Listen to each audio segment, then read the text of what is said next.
तर आता एज्युकेशनचा मुद्दा निघालेलाच आहे, तर आम्हाला सगळ्यांना अभिमान आहे की आमचा जो नेता आहे, आमचा आवाज उठवणारा नेता आहे, तो सुशिक्षित आहे. ज्यांना पराभव केला सगळ्यांनी.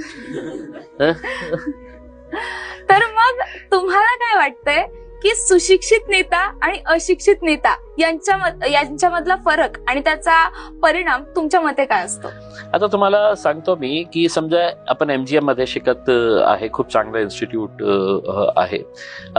तिथे समजा एका क्लास 4 ची नोकरीसाठी त्यांना लोक पाहिजे असेल, क्लास 4च्या बाबतीत बोलत आहे, जे चपरासीची नोकरी पाहिजे असेल, जेव्हा ते ऍड देतील ना, ते ऍड एकदा बघा.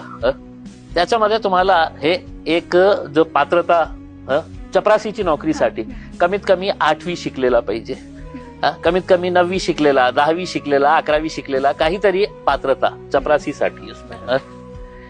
देशामध्ये एकमेव असं इन्स्टिट्यूशन आहे जिथे अंगुठा छाप असला तरी तुम्ही देशाचे कायदे कानून काय असावे त्याच्यासाठी तुम्ही लोकसभेमध्ये, जी आपली टेम्पल ऑफ डेमोक्रेसी आपण ज्याला म्हणतो, तर आमची एक मागणी होती की एक इलेक्टोरल रिफॉर्म्स या देशामध्ये खूप आवश्यक आहे.